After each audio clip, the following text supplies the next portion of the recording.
Yeah. It's because you love it. I think anytime you do something you love, like there's no way you're going to fail in doing something you genuinely love. Yeah. Not because you love it because you saw somebody else do it, because you genuinely love it. Yeah. Absolutely. And that's the thing is in any business, you're going to struggle in the beginning. Yeah, I didn't make much absolutely. money the first couple of years I was working as a trainer, but it was important to me. So I Yeah. kept doing it anyway. And you push through that. And eventually you get to the other side if you love what you do Yeah. and you're willing to work hard and you're willing And to be seeing the consistent. transition of people, like people losing weight, people's lifestyle changing, their depression being gone by working out. I think that's like a love. I feel like when you're a trainer, seeing somebody transition is so beautiful. Yeah. That's a big part of what makes it fulfilling and worthwhile is when Yeah. you actually get through to people and can help them make that for lasting sure. change. Well, especially, I mean, if you look at it, like, I mean, self-respect, right? I mean, your body, like I said that earlier, your body's your temple, right?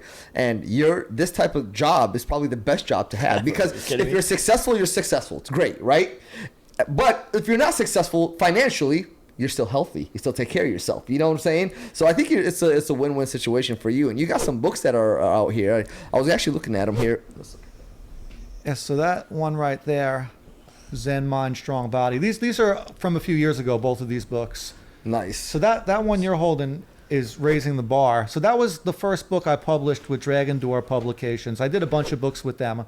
That one Nice. came out in Oh, 2012. this is cool. Wow, this looks Look at strong, bro. this. Yeah, thank you. You can do stuff I like love that? this. Wow, dude. You're like a ninja.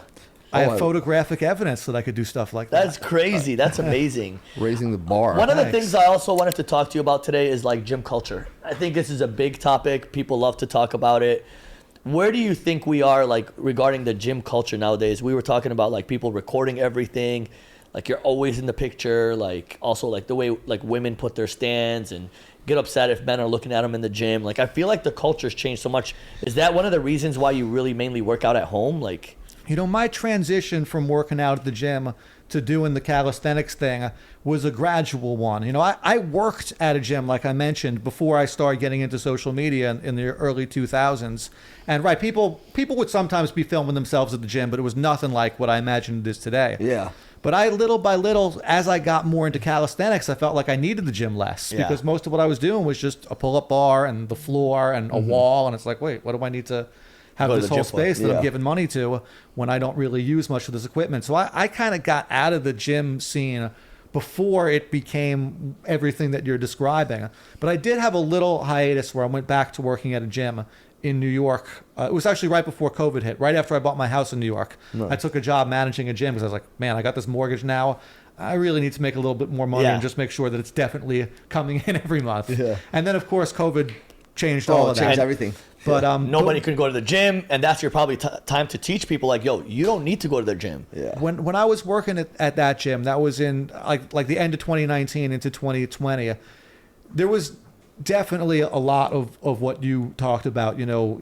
People filming themselves, other people being awkward about, am I supposed to be in this person's shot? What do I do? And sometimes you'd have to approach a member and tell them you can't do that. But I think for the most part, most people are pretty cool and pretty Yeah. considerate. That's and because the Jay thing. Swole changed that. You know Jay Swole?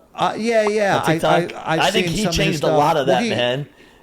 He's been great at calling people out Yeah. on their own narcissism, but I think those people are really the exceptions. Social media has this way of there's so much content out there, and every day there's some new viral video of someone in a gym Yep. doing something ridiculous. But if you think of how many people go to the gym every day in Yeah. the world, most of them aren't having an experience like that. Yeah, If you're that's looking true.